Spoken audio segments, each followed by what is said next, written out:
Hello, everybody, and welcome to this edition of Belongg Library Network, the programming of Belongg Library Network. And we are going to be hosting a discussion with Parvati Sharma and Christina Dhanaraj, who have both written extremely incredible essays in the anthology Love is Not a Word, which has been edited by Debotri Dhar. And let me just start off by talking a little bit about Belong and the Belong Literature Collective, and then we can move on to the book. So the Belong is a social venture which aims to bring discrimination-free services to groups who have faced bias because of their gender, sexuality, religion, caste, ability, ethnicity, and race. The Belong Literature Collective is a part of Belong, which aims to harness the power of the written word in order to build a more inclusive and diverse society. And one of our flagship initiatives is the Belong Library Network, which is a network of cultural spaces across the country, where we have collaborated with them to build these chapters across the country. We have about 22 chapters in 17 different cities right now. We just launched in November. And Hedgehog Cafe, Chandigarh, is one of our chapters. We have done an event with them previously and it went really well. So the goal is to build these sort of little hubs where people can come and borrow books themed on diversity and inclusion, like a little lending library, as well as a regular host of events based on these themes that we'll be programming. So why don't I just hand the mic to Sandhu for a bit, and she can talk about Hedgehog Cafe and their collaboration with us. Hi everyone. The Hedgehog Cafe is basically my brother's dream project. You can call it that. His name is Fateh, and I became a partner much later. He started in 2017. And what we have is it's a book cafe and a restaurant. We have about 6,000 books. And one thing that's really special, which I helped and participated in, was that we named every item on the menu according to a name of books. With a lot of, it took us a lot of time on that, and we have had a lot of events. We've had book launches, we've had author readings, we've had poetry reading sessions in Chandigarh, all before COVID, of course, and. We were closed for 4.5 months. We restarted in the end of July. And we're so happy to be associated with Belong and all these authors and these wonderful people who are doing so much. And we look forward to many more interactions like this in the future. Thank you. Thank you, Sandhu. Thank you so much. We're also the last event went really well, and we miss Fateh today. But yeah, so the book "Love Is Not a Word: The Culture and Politics of Desire" is a collection of 12 essays on love and desire, which give historical as well as cultural perspectives on Indian love.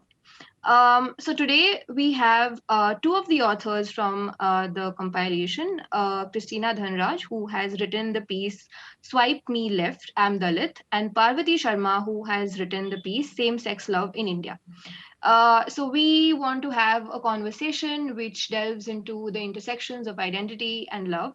And I have a list of questions prepared, and the format of the event will be with me starting off with a couple of common questions for both our authors today.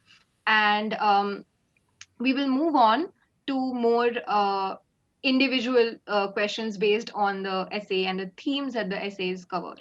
So let's start off then. All right. So my first question to both of you would be that each of these pieces navigate ideas and narratives that question the status quo vis-a-vis existing discourse around these themes. As you wrote the essay and took it to the public sphere, what kind of response did you anticipate from the general public? when you sort of broach these topics, these ideas? And how did the actual response compare to your expectations? Anyone who wants to start? Parvati, would you like to start? No, you please, you start. Oh, okay, sure. Thanks for the question, Zinnia, and I'm really happy to be here and very privileged to be, sitting with Parvati and to be able to hear her thoughts. Unfortunately, I could not read Parvati's essay or any of the other essays because I'm in New York and the book came to my mother, who's also watching as we speak. So I haven't had the opportunity to read it, but I'm hoping that at some point I will be able to. So in terms of the response that I had received for the essay that I had written, I must mention that this was something that I wrote a few years ago, and when Renuka reached out to me for the book, she wanted to do a revision of the essay. So the version that you see in the book is like a second version of sorts from the original version that I had written. And the response has been like two-faced, so to say. The first time I wrote it, I think a lot of response was more academic in nature. Like people were trying to understand, that I was trying to theorize a lot of things in the essay about, the victim stereotype, about the stereotypes that Dalit women are cast in when they are seeking love, particularly within heteronormative situations, and what those stereotypes feel like from an experience point of view. Like how do you go through that when you're consistently being stereotyped within a relationship or within the world of dating? And so I think the initial response was more academic and people were interested in it.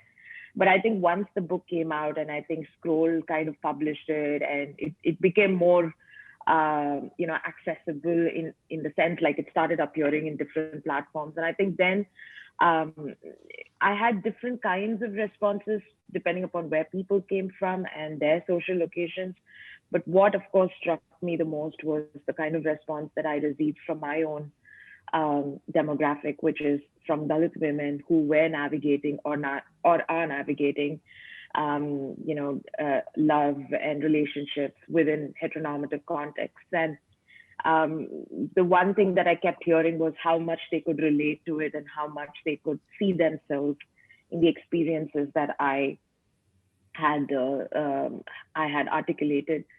The second thing that really struck me was why did it take so long for a Dalit woman or a Dalit person to write their experiences or theorize about their experiences of love and dating and all of this? My guess is that there is a lot of work that some of us have done.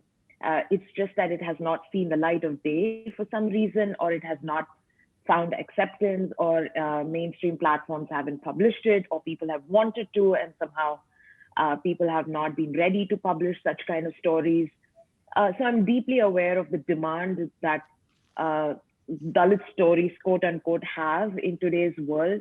So that's another thing that struck me. And since my story, I think there have been quite a few stories that have come out, and I'm so glad to see those being written by both Dalit people, both Dalit women and Dalit queer persons. And I think that narrative is extremely important. My hope is that more such stories come out so that we are able to understand and appreciate the nuances of what it means to be someone from a certain location and still feel like wanting to have love and wanting to have happily ever after.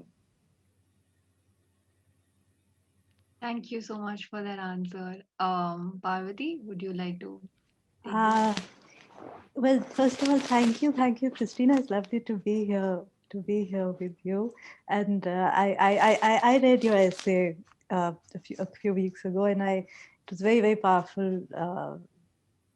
Very powerful essay. So thank you for that, and thank you Zinnia and Belongg and Sandhu and the Hedgehog Cafe for having us. To be honest, I don't know how much I can say in response to this question. I think one of the first things I sort of realized when I started writing was to not anticipate responses. So to the first part, because it immediately makes you much more self-conscious, and particularly, but I think, it works even when you're writing about personal stuff, which in this case I was, but otherwise also, if you're wondering what people are going to say, and you start writing for or in the hope of one kind of response, or in the fear of another kind of response, then that tends to stop the actual writing or thinking process. So consciously try not to anticipate. The response thereafter, I haven't had, I haven't really heard too much. I think there were some nice reviews, and I had an interaction with some of Debotri's students, which was very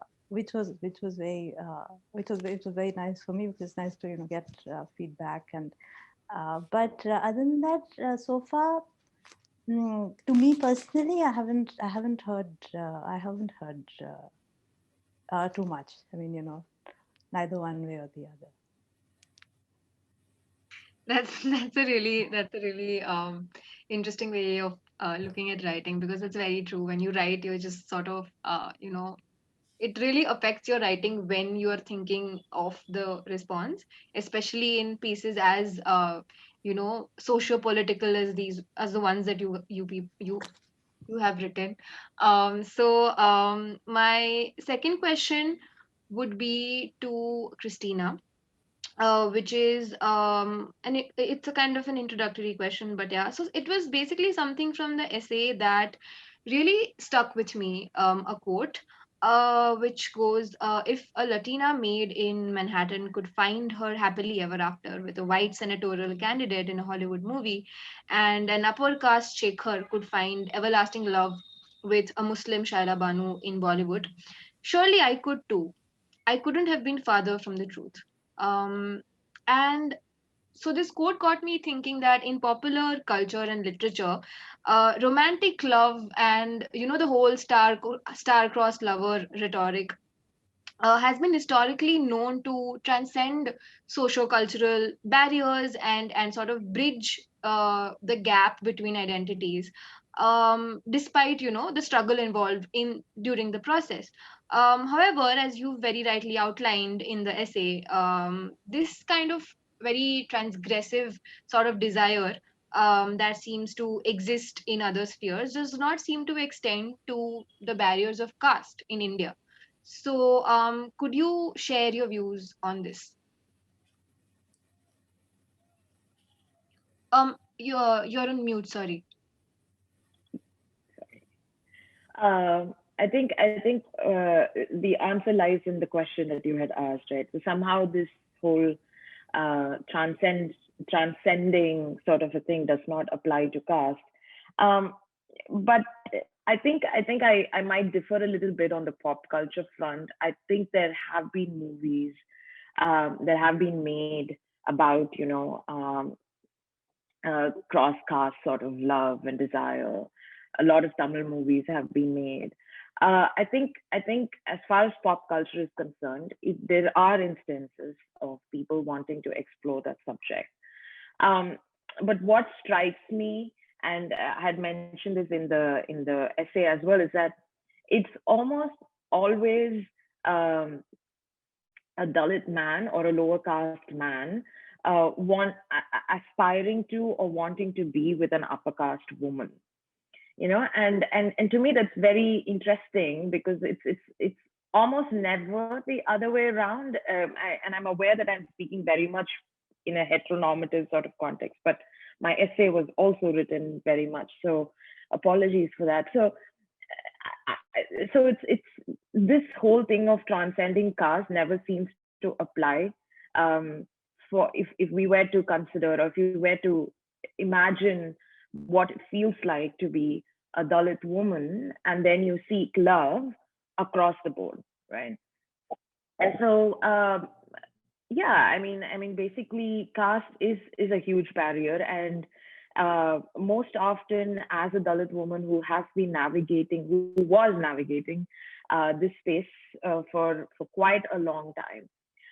I feel like all that is being said in the movies was very incorrectly interpreted by me, and with no fault of mine, right? Because you grow up as a kid and you see these movies, and you read books where love seems to be the sacred feeling that also seems to be having a certain revolutionary value, and I think um, a lot of my own peers kind of believe that. And by my own peers, I mean, Dalit people as well believe, even today, that somehow when it comes to love and desire, caste and class and everything would just completely dissolve, as though that feeling is not just sacred, but so primordial and so fundamental and so basic. Ideally, that's what we want, right? In an ideal society, that's what we want. We want love to somehow just heal everything and amalgamate everything and kind of just let all barriers disappear. Love could be so powerful to do that. But unfortunately, I don't think I think that's also a fairly uh, impractical and a simplistic view to take, because love is political. The reason why we love someone, the reason why we are attracted to someone, the reason why we are drawn to someone and choose to legitimate that union is very much dependent on our social locations. And the sooner we understand that, the sooner we accept it and not believe in an illusion, I think the sooner we get to a point where we start truly loving in a way that is powerful, in a way that it can heal barriers and remove barriers. But till the time that we are going to keep saying, illusionary things like, a maid in Manhattan can most definitely find a white senator. I mean, in reality, if I were to put myself in that position, and like my experiences have taught me, is that the best version of that situation in my case would be to, date for dating's sake, have fun for fun's sake, and then that just goes nowhere. And then that's where it stops. So yeah, so that's pretty much what I felt when I wrote the essay, and that perspective hasn't changed uh, till now. Yeah, that's actually, yeah, the point about popular culture. Yeah, even in movies like Fandry, where it's the gender dynamic that you mentioned, and that's Yeah, a very valid point. Yeah, that's true. But so the next question yeah. to Parvati, it's a little sort of contrasting to what you just said. So I'm really curious to hear the answer. So Parvati's essay has a very striking sort of ending, where she has this quote where she says, "You live and love as a human being and not as a category." And when you love without the trappings that turn private ecstasy into social routine, you do, of course, unsettle the world. And that is no bad thing at all. And I was just thinking of the slight contrast between these two ideas. And I would love to hear your thoughts, Parvati, about how literature that revolves around these ideas, these experiences, can unsettle the world and start perhaps taboo conversations. So, yeah. So no, so I knew you were going to ask me that, and I was thinking exactly the same thing while Christina, you were speaking, and no, but I would begin by saying I appreciate exactly what you're saying. I am a hopeless romantic, and I have sort of grown up also watching all those love stories and sort of I remember from this sort of this deep-seated desire that I'm sure everybody, at some point you feel like, wow, if I can just fall in love, true love, and suddenly the world will, the world will change. And there's an appeal to that. There's an appeal to that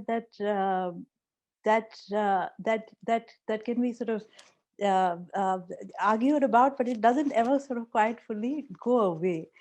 But that said, I think what Christina said, that love is political, is absolutely, what I would also say. I mean, we see it today, by, in the things that are happening around. So we're living in a time of, love jihad being an actual real thing. And so I think, in a way, what I was trying to sort of hint at in that essay, in that conclusion, is that um, it is love that makes the world uncomfortable. And that in some ways love has the power to do that, to breach boundaries and barriers that have been imposed by the societies and the worlds that we live in. And one of the forces that can make people, maybe despite themselves, breach those barriers is this emotion. And when it does that, it does unsettle the world, and the world requires that kind of unsettling. So that is what moves it. One of the things that moves it towards change. And in terms of how literature, I would say, I mean, not just literature, or not just romantic literature, or love stories, but I mean, to give a sort of rambling answer to this, there's this very lovely essay by George Orwell that called "Why I Write," and I think he lists some 4 different impulses that writers have. Amongst them, one is just sort of sheer ego. One is sort of an attempt to capture beauty. Third is to record history, like this happened, I want this to be known for the future. And the fourth is again political, like a desire to affect the world. To see something that you don't agree with, that you think is wrong. You want to address it and possibly nudge it in directions that that you think are better. And so in that sense, I would say that is in some ways and increasingly now, a primary duty of literature is that, of art, in fact, is to unsettle the world in these political ways. Yeah, I totally agree. I mean, that's both of your essays had me very unsettled, and I was thinking of a lot of things that stemmed from them. And so I really like how your answers are kind of leading me to the next questions, which is great. So the question that I had for Christina was again sort of related to the previous one, but also so a quote from another quote. I have quoted you guys a lot in the questions because I feel like they lead to even more interesting questions. So the quote is, our decision in choosing a companion is dependent on how reluctant we are to challenge status quo, which is exactly what Parvati just said, that love is really what disturbs the world. But again, feasibly and tangibly, how much does it actually do that in the context of an Indian society specifically? So you also speak about the unhealthy power imbalance and compromise that may pervade intercaste relationships. Um, Mainly due to the Savarna gaze and due to very biased and sort of monolithic ideals for women, whether it's cishet women, whether it's trans women, just anybody who is not a man. These ideas are very restricting. So hypothetically, even if the willingness to question these prejudices sort of exists, caste based prejudices, but do you think that it could ever tangibly sort of translate into a healthy romantic intercaste relationship, especially in the era of digital dating, which claims to be casteless? So, because there are no, like you've spoken about it on Tinder, you don't mention these matrimonial sort of side details. So, yeah, I mean, just I was very curious to hear about what you thought about an actual relationship if it could manifest, in, even if intentions were present. Right. Right. I think there are several layers to your question, but let me go step by step. So I think I do truly believe in the value of intercaste marriages. I think intercaste marriages definitely can happen and can be happy and can be amazing. And it has happened. And I have several of my friends who've gotten into intercaste marriages, and they seem to be leading perfectly happy lives. So I think that there's definitely some clarification that I need to give right away. But when it comes to intercaste marriages as a whole, we have to understand that intercaste marriages as such isn't a monolithic in and by itself, right? There are marriages that take place between upper and middle castes. There are marriages that take place between Brahmins and Vaishyas and Brahmins and Shudras. And then there are marriages that take place between Savarnas and people and Dalits or Adivasis, right? Now, the question really is, so I've heard people say that, you can marry within any caste as long as it's not SC, as long as it's not scheduled caste, So there are certain types of intercaste marriages that gain a lot more acceptance, that have a lot more acceptance than certain type of intercaste marriages. So that's something that we have to understand right off the bat. Secondly, when it comes to intercaste marriages that happen between Dalits and Savarnas, the union that most often invites a lot of debate and argument and in worst cases violence, as we know, those caste killings that keep taking place in places like Andhra Pradesh and Tamil Nadu, is when a Dalit man marries an upper caste woman. Because again, it goes into patriarchal systems of considering that the womb of an upper caste woman is sacred and is owned by the men, and therefore that cannot be defiled by a Dalit man. So there's just a whole bunch of theories and understanding and undercurrents that result in this kind of violence.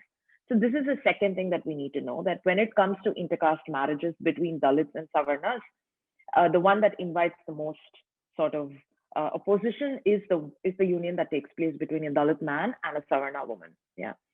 Thirdly, I think, especially in these type of unions where there's a Dalit man and a Savarna woman that's involved, we have to also understand that not all intercaste marriages are necessarily anti-caste. And I'm borrowing that statement from my partner who keeps saying this. And by that, what I mean is, not always do people intermarry because they want to change the world. They are intermarrying because of a whole lot of other things, and that could all very much be desirability that is seeped in casteist attraction towards another. Let's not get into the politics of desirability just yet. But the fact is, nobody is married. I don't know nobody, but my understanding is intercaste marriages are not happening because people want to change the world. And so therefore, to expect Dalits and Dalit families to get into intercaste marriages with Savarnas or with people who are not Dalit, that could potentially invite violence or opposition, is to me kind of unfair, because you need to first get the whole environment to be conducive for Dalit people to get into those environments.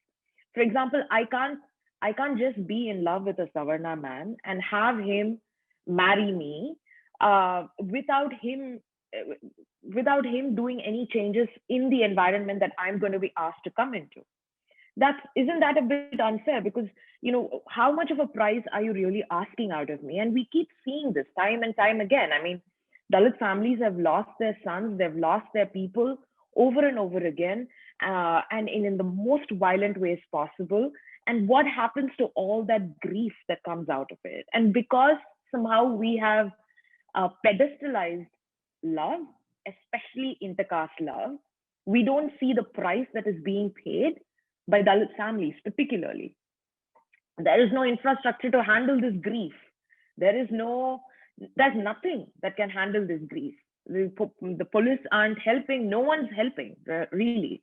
It's just that, those of us who are woke on social media and Twitter, we keep saying, oh, intercaste marriages, like as though these individual intercaste unions is going to completely transform a 3,000-year-old caste hegemony. We assume that will happen, but in reality, what will change is what we need to do in order for, real change to happen is clean your houses. Like that has to happen first before we start, cheering for and calling for more and more intercaste marriages. I know I spoke a lot. I don't know if some of that kind of fell organized in an organized fashion. No. I mean, it reminded me of one this YouTuber that I follow. So it's a white guy.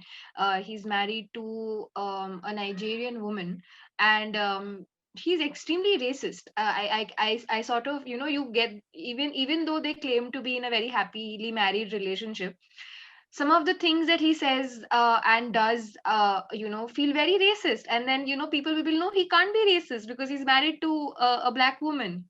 And that's something, I don't know. I could sort of draw the parallels between that, Mm, because it's so hypocritical of him to say this. right. He might have married her, of course, because there is nobody's denying the love, but that does not, like you said, that does not mean it's anti-racist or it's Yeah. anti-caste. So yeah, Yeah. definitely made a lot of sense. So again, leading from that, for Parvati, a major theme in Parvati's essay is the question of legality and legitimacy. Starting from 377 to just the whole debate around, what's the merit of this. So you wonder whether it's the, and I quote, it's the law alone that determines a person's guilt. Sort of juxtaposing the whole legality and the whole social element of it. So could you tell us a little more about what you make of this whole debate around legal acceptance versus social acceptance, and the importance or the lack of importance of each? So that's the first part of the question. And secondly, again, building off of what Christina just said, and you have also outlined in your essay about the potential harm that this can cause to marginalized communities, this whole privileging of private rights. Um, because everybody has different circumstances at home. And like you mentioned, people's homes can also be a site of violence for them. So if you could elaborate a little on these two questions. Uh, so yeah, so I think the first part of it, the law versus legal change versus legal remedy versus social change, that debate I think has been going on in the conversations about 377 from the time that it started this, and there have been very fairly acrimonious debates between different parties, and I so I'll say, I mean, I came to this essay both from a sort of from personal perspective and also from reading and trying to understand what the debates around the issue had been, and and it was sort of attempt to combine the two into trying to understand um, what it what it meant to me and what it meant generally, and I guess so I guess let's say that when I was coming to terms with myself and my own sexuality, I did not know that 377 even existed, right? I had no idea there was such a law, but it was still very, very scary. There's nothing, my lack of knowledge of this law did not suddenly make me feel that I could just go bounding out into the world declaring myself. I knew there was a problem somewhere.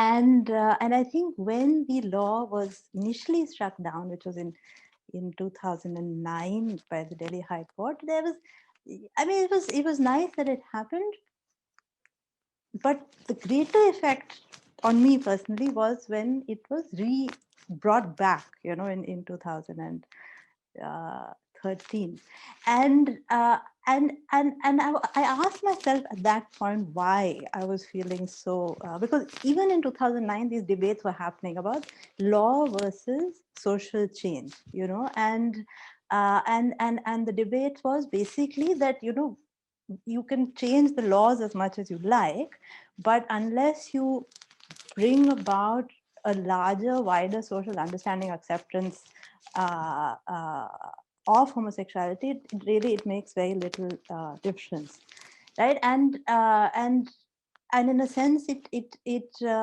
makes sense. It echoes in a way maybe what Christina was saying about, you can have intercaste marriages, but until you start cleaning your own houses, there has to be that kind of basic fundamental change, right? You can allow certain kind of marriage, but if you don't change the way people behave, then it's not going to have any necessary effect. And yet at the same time, because that 2013 overturning was very, very affecting. Like I was far more upset by it than I had imagined I would be. Because also for the law, the courts are part of what society is, right? And when all societies, certainly ours, where there's a great respect for for authority or for what people consider right. So if the courts say this is okay, then, well, perhaps it's okay, or people will be. But if the court says not, then like what people in positions of authority say bolsters people's own views, or how they think. So in a sense, the two are not so neatly distinct as it might be, might appear from the debate and the acrimony of it between the two parties. And yet, I think that the second part of your question is what is perhaps more uh, um, more important in a way, to understand why, like how the logic of the court operates, and how finally in, I think 2017 or 2018, I think it was again, struck down. Or not struck down, but read down, that those particular clauses of 377.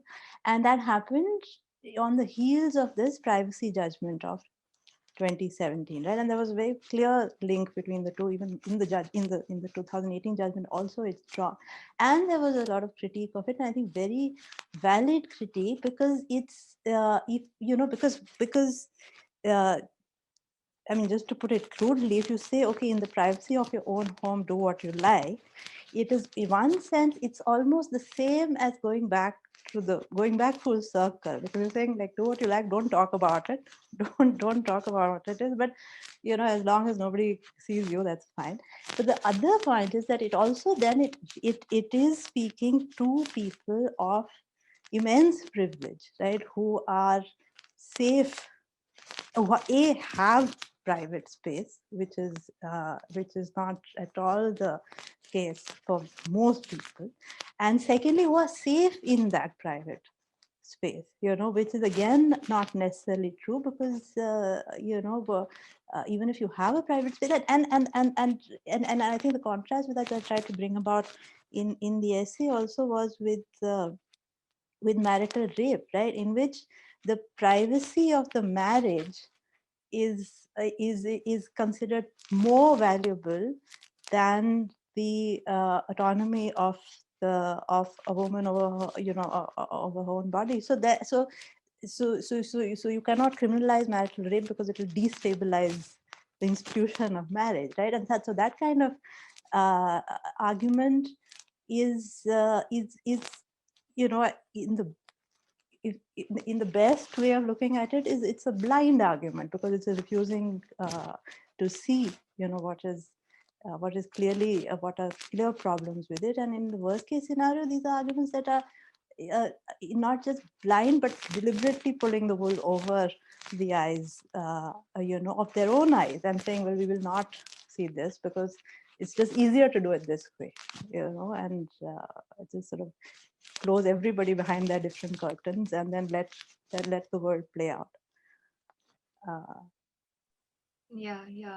That's a very important point, especially because we really, all of these debates that are happening between multiple groups are usually, like you said, coming from places of a lot of privilege. It's mostly people arguing about these things won't ever consider that they won't have privacy in their own houses. So um, the repercussions of these debates aren't really considered by activists, or yeah, which is why intersectional feminism is just so important, especially in these cases. But so again, there is something in Christina's essay that is a little related to this, which is where you talk about the different sort of problematic stereotypes, like you previously mentioned during this conversation as well, that are imposed on Dalit women, whether it's about the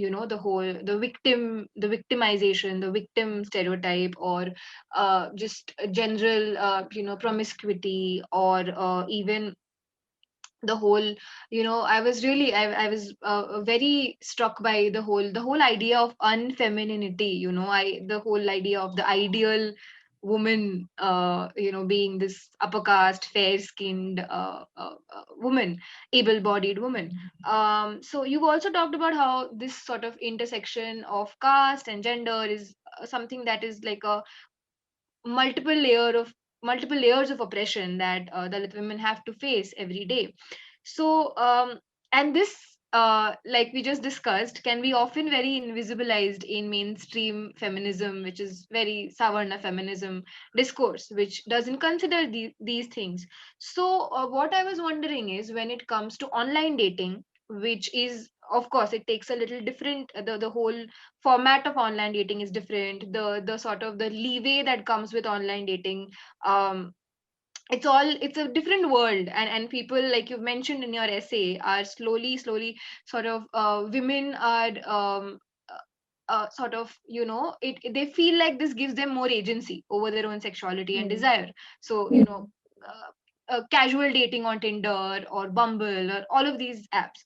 So what I was wondering was whether you think that online dating does it amplify this discrimination based on stereotypes, or does it in any way help combat them, or does it sort of help these discrimination everyday microaggressions as well manifest in new forms because of the whole everything that comes, all the baggage that comes with online dating? So yeah, that's my question. Thank you for Sorry, that we're very question. rambling. So that's fine. That's all right. So thank you for that question. I think the answer to that question lies in the question that you asked. And I'm going to choose from the multiple choice that you gave me. I'm going to choose the third option, because I see. I mean, this is what I told in the essay, right? This is what I mentioned in the essay, right? I think these dating apps, and I must confess that it's been a while since I got onto a dating app. I got married last year. I've been in a committed, serious relationship for a while. So I don't know how the online dating space is working currently at the moment. I don't even know which are the most popular dating apps. I think it's Bumble and Hinge. But back then, when I was, on these apps, the experience that I had and what I kept seeing, what I kept observing from fellow adult women is that um, it's basically just different forms and different versions of the same thing, right? Again, it goes back to what Parvati also mentioned. If there isn't any fundamental change in the society that we are operating in, with us inside of us, then how is an app going to help? An app is not going to help. It only gives you access to more people. It only creates an illusion, because you don't have to mention your caste or whatever on your apps. I mean, it's not a requirement, although a lot of people do that. Um, I think it was Dhiren Boresa who had done an amazing study within the queer spaces in Delhi, and they had analyzed how caste gets mentioned. I remember that vaguely, but they had mentioned how caste gets mentioned in some of these apps as well. And I myself have seen some of these profiles back then, and so I don't think caste is completely out of the equation. The app simply, it's like an Uber app, right? It simply connects you with a individual to several individuals, or that's all that it does. But once the individuals get together, how they view each other, perceive each other, talk to each other, whether they're going to um, take that moment into a legitimate union. Not that I think legitimate unions, meaning marriages, are the only best goal of every meeting. That's not what I'm trying to say. But how that moment kind of evolves is very much dependent on our personal politics and personal locations that we come from, right? So yeah, so basically I will go with your last option. It absolutely only replicates, and it just comes up in different ways. I definitely don't believe that if there is no fundamental change, somehow apps are going to revolutionize this for us. Yeah, just a follow up. Do you think could maybe even worsen the discrimination? Because like you mentioned in your essay as well about the whole liberation of female agency and sexual desire, which is different for Savarna women, because we have that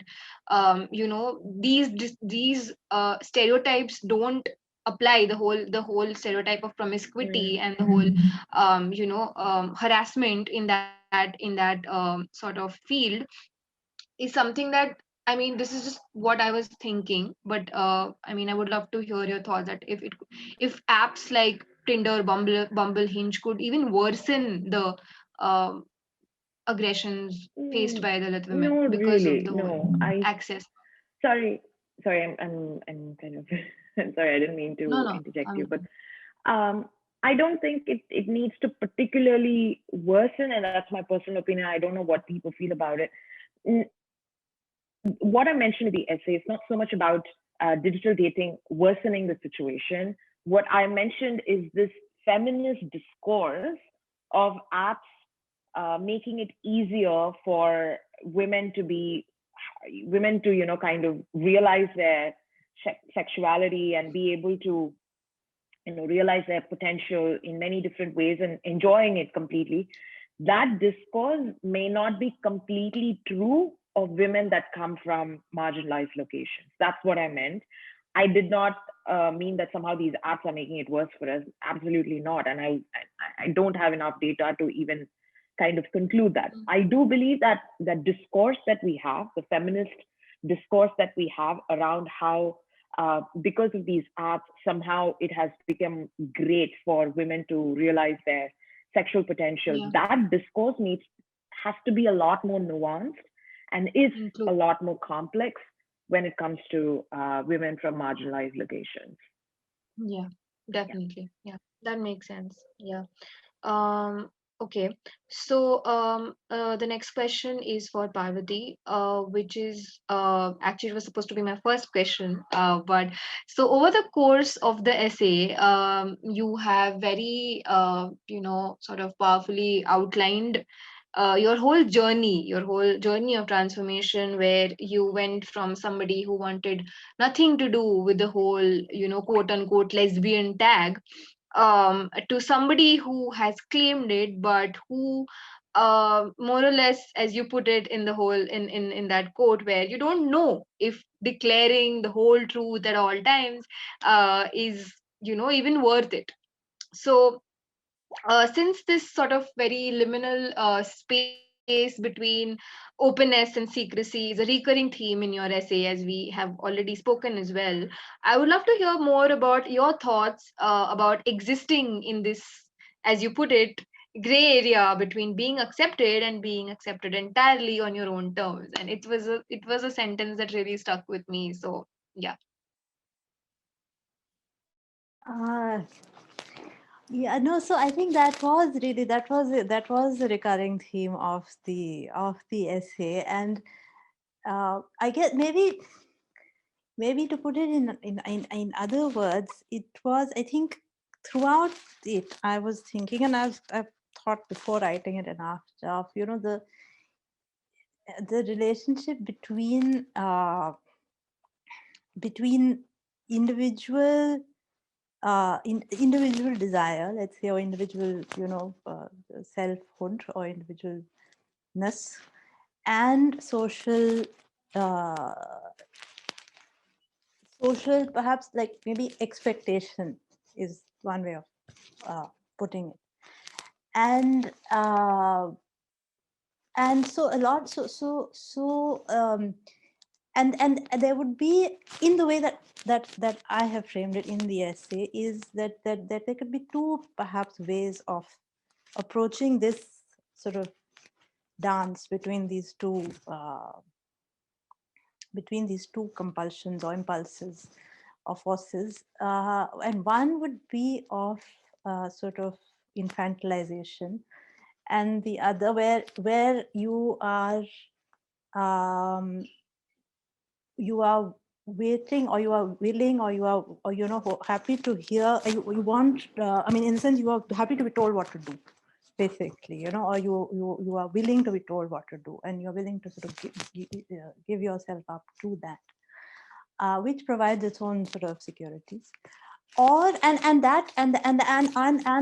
frustrations, right? So then in that case, the impulse is, well, I have to assert myself. The only way of being seen is to assert my individuality, right? Alternatively, is there a way of embracing a responsive, like having an adult relationship with the world, and taking on the responsibilities of not just oneself but of one's broader context. And I want to say here, I mean, this particular framing works, again, it is a framing within a certain privileged idea, right? Because if you have a society that has its boot on your face, like that line, then there is no negotiation either as an infant or an adult. If you are not allowed to speak, if you're not heard, if you're completely, then all these things don't come up. But assuming that that there are spaces for these conversations, then how do you how do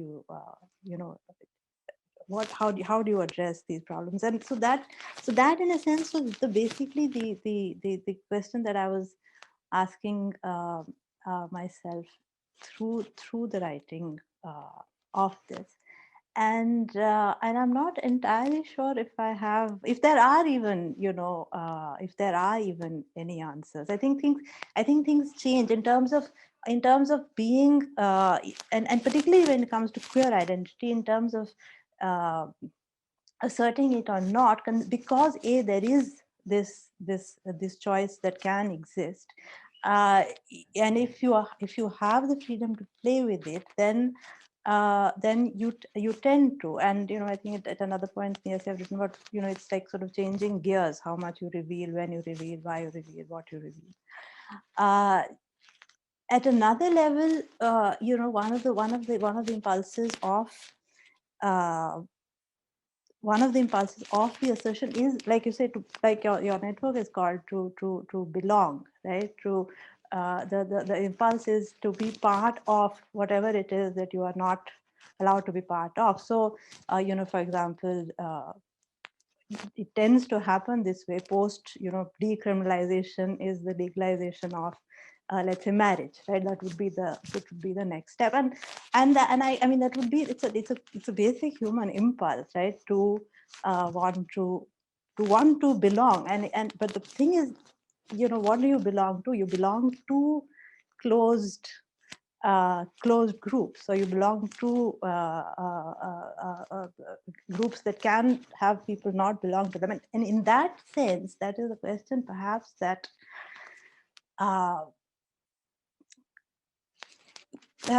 that should be asked, and is asked, is do you seek only to belong in the way that the world exists, or do you seek to change it in some way? So for example, when it comes to marriage, do you want just right to marry as a blind next step, or is there things about marriage itself that you will question and want to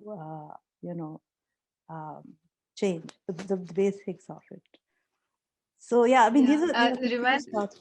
Sorry.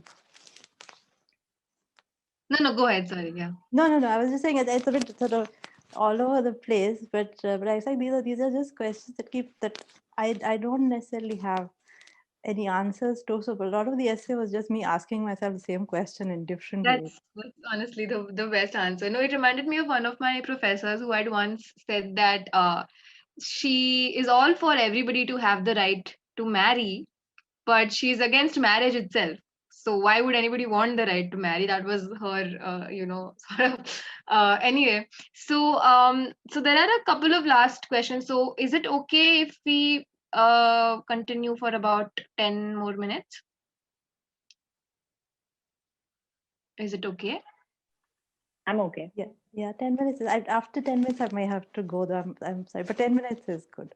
Yeah, okay, sure. I will wrap it up quickly. So, the question that I had for Christina was sort of a concluding question, which is about how which leads off from what we just discussed about how very the whole liberal Savarna feminist discourse is, it focuses on sex positivity and liberation and agency, but it ends up being very oblivious to the potential repercussions of these narratives on Dalit women or non-binary folks. So um, so when you talk about the possible future steps that can be taken, you've also you've spoken about how this discourse needs to be more inclusive, like you just mentioned. So could you maybe share a little about more specific sort of ideas that you would have regarding on how we could make the whole discourse about politics of desirability and dating platforms themselves can be more inclusive and not just very performatively woke, as we put it. Yeah. I honestly don't have any recommendations for dating platforms. I think they are very tech savvy and they're doing what they can and all of that. So again, my problems whenever with dating platforms per se. I think they're fun. My problem was very much with the way we all are, who aren't willing to introspect and who aren't willing to go through real change, but just ride on these new tech innovations or new whatever. We just ride on these things to say that, hey, this is our silver bullet, this has somehow saved us, this is revolution and all of it. So honestly, I don't have any recommendations for dating platforms. Technically, I can't speak to non-binary locations. um, Thirdly, your question about what is it that we can do and how can this discourse be more inclusive. I do have some reservations with the very term inclusive, because that kind of assumes people who are in the center are the ones that are going to make decisions about who is going to be included. I think what we need is more stories and more theorizations, a body of work that can be built by people from marginalized locations, by Dalit women, by Dalit queer people, who articulate and in the beautiful diversity that we come from, talk about what their feelings of desirability looks like and what is it that they feel and how they feel, and how do they want to take this forward. So I think that is where real change is. I want to get to a place where there is just so many Dalit stories about celebration, happiness, love, sex, I mean, whatever it is, that we don't go back to a place where we are asking people in power, upper caste people to include us. I want to get to that point. I want to get to a place where there's just no dearth of us in literature or in any of the storytelling mediums, if that makes sense. I think that's what I think we have to get to. Yeah. I think my internet is a little shaky. So sorry about that. But yes, that's a wonderful answer. And how it's really it's the term inclusion sort of assumes that it's some kind of a kind kindness being done, oh, I am an inclusive person. So that's a very important point. So a concluding question for Parvati. I'm sorry, it's a little long, but it's also a little, so it's connected to what Christina just spoke about, stories of celebration and stories of joy, and not just stories of trauma. Right. So there's a quote from a certain individual in your essay, Abha, from another collection, which says secrecy, contrary to what you people think, is not a bad thing.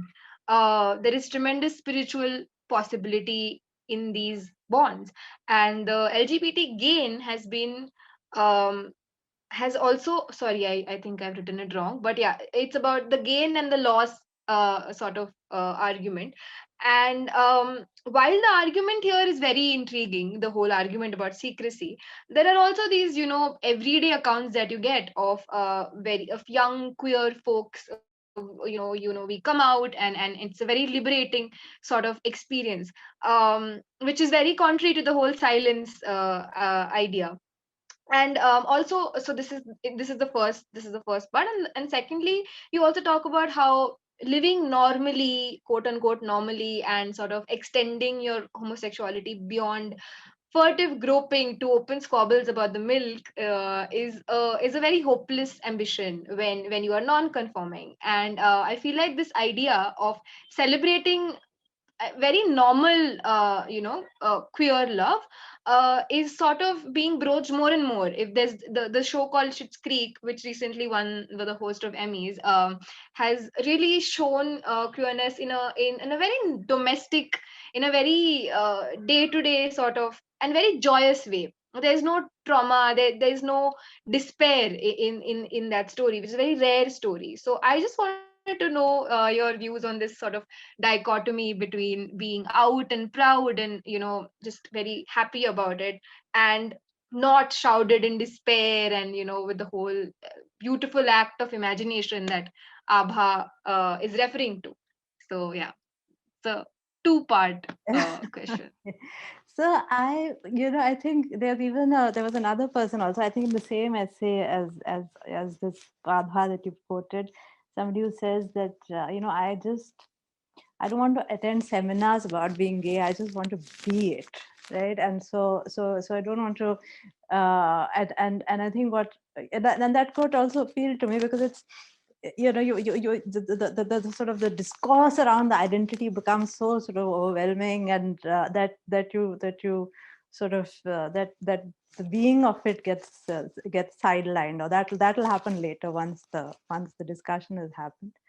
But no, having said that, I would not valorize secrecy in the way that it is. I understand where and I think, again, I would say, maybe repeating a little bit of what I said earlier, that a lot of these things exist together. Being out and proud, and being sort of secretive, and being out and proud in certain situations, secretive in others, can both happen. Being very, very comfortable with oneself and being very despairing. These are emotions that LGBT people might go through 3 times a day, right? And in fact, people generally, there's with so one would be that. And the second part of your question, which was